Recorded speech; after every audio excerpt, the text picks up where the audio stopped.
A very good morning to all of you. I cordially welcome you all for this engineering thermodynamics course. So today's classroom discussion topic is entropy change in various processes. So what is the motivation to study this particular topic is it is very essential to determine the entropy change in various processes and to know its applications in the daily life. And this particular lecture is also having the outcome. So the outcome of the lecture is at the end of this particular lecture, you should be able to determine the entropy change in the various processes. So because we studied the various processes like constant pressure, constant volume, constant temperature, adiabatic and polytropic process like that. So in the today's class, the objective is to find out the entropy change in the various processes. So let us say that the general entropy equation normally is from the first law of thermodynamics, delta Q is equivalent to is a du plus delta W. So whenever you go on dividing it by the absolute temperature, because you know that du is equivalent to Cv into dt and delta W is equivalent to PdV.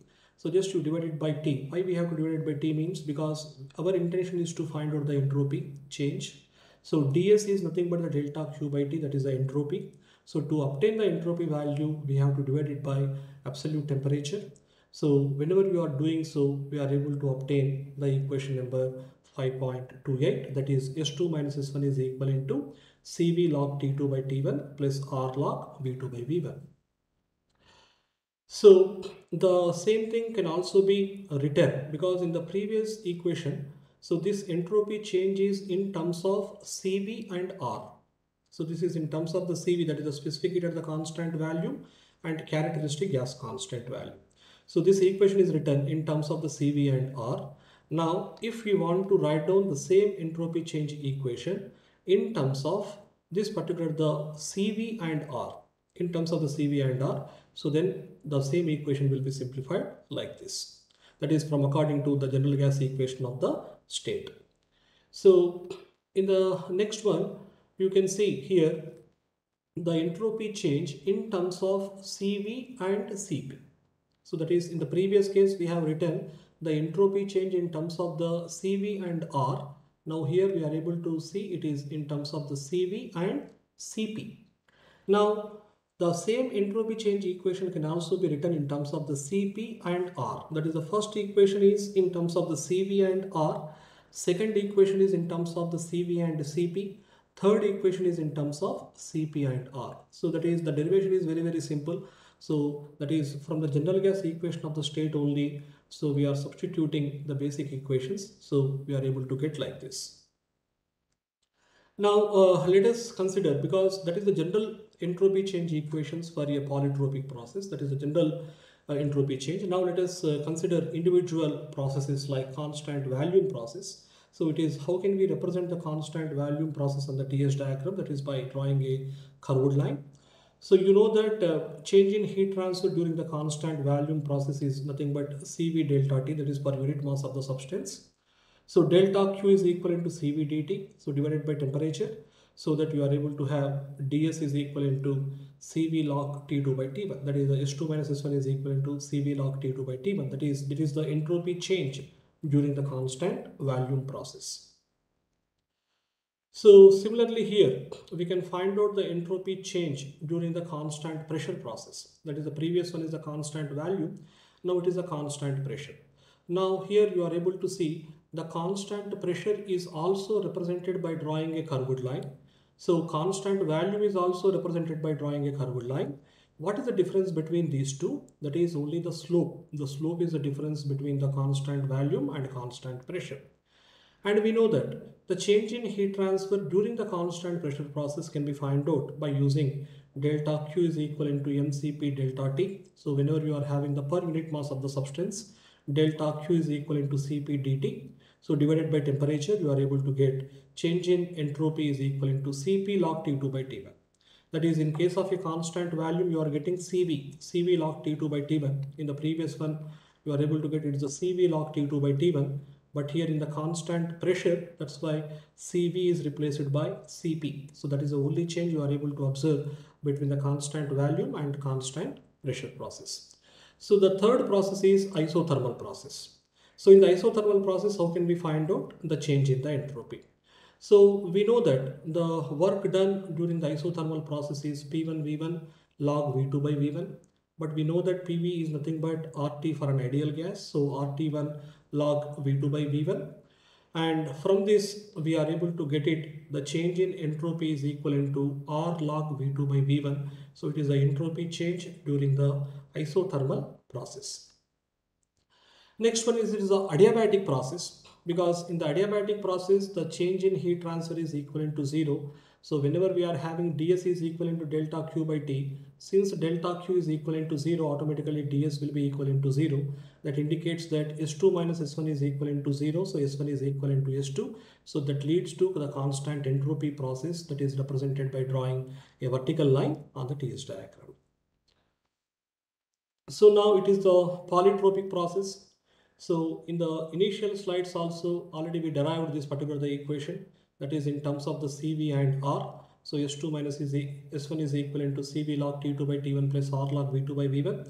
So the same thing I have repeated here. So that is, there are various forms are there to express the change in the entropy during the polytropic process. Now this particular equation is in terms of the polytropic exponent as well as the adiabatic exponent. So like that also we can write down the change in the entropy. But always just you have to remember the initial equation is important one. So if you know the initial equation from that particular one, so we can derive the number of equations for the change in the entropy. That is, these three equations are very, very important one. That is for the general case, for any process these are applicable one.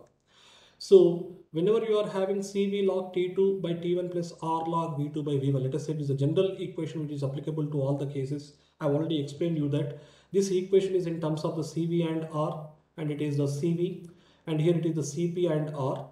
Now from all these three equations also we can derive this particular the equation. Let us see. So for a constant volume process, just you consider the general case, that is the equation number 1. Then what will happen during the constant volume process? V1 and V2 both are same. So whenever these both are same, so automatically it will be equivalent to 0. So it will be equivalent to 0. So that is log 1, that is equivalent to 0. So R into 0 is equivalent to 0. So you are going to get CV log T2 by T1. So the same thing I have written here, CV log T2 by T1. And similarly, just you consider here constant pressure. So consider the third case. So P1, P2 are same. So that is, it is 0. So Cp log T2 by T1. Cp log T2 by T1. So similarly, you can also have here the isothermal process. Just you consider the first case. Temperature is same. So T1, T2 both are same. So this will be equivalent to 0. So from this particular one, we are able to get R log V2 by V1. And we studied that adiabatic process is nothing but is a change in heat transfer is equivalent to 0. So entropy will remain constant. So for a polytropic process, we can write down the entropy change like this. So these three equations are very, very important one. So from this, we can derive the entropy change for any process. Now, this is one of the example. So based upon that particular the entropy change during the various processes. So one of the previous gate question is, air is compressed from an initial state of 100 kilopascals and 300 Kelvin, that is, it is the P1 value, T1 value he has given. So P1 he has given as the 100 kilopascals and T1 is equivalent to 300 Kelvin to 500 kilopascal, that is the P2. So P2 value is 500 and 360 Kelvin, that is the T2. Determine the entropy change using constant specific heat at the constant pressure value is 1.003 kilojoules per kg Kelvin. And we know that the entropy change, we are having the three equations for the general case. Let us consider the third case. S2 minus S1 is equivalent to Cp log T2 by T1 minus R log P2 by P1. So substitute all the values because he has given T1, T2, P1, P2. So S2 minus S1 is equivalent to minus 0.279 because we know that the ds of the universe value is always greater than or equivalent to 0. That is the entropy principle. But here it is entropy change is basically negative due to heat is lost to the surroundings. So like that we can have the entropy change in the various processes equations. I hope you understood this particular concept because it is very, very important equations. So because if you want to find out the entropy change for any applications, so always we have to use only these particular the formulas. So that's why this class is a very important one. I hope you understood the concept of derivations of entropy change in the various processes. We will meet you once again in the next classroom discussion topic. Thank you one and all for listening this lecture. Thank you.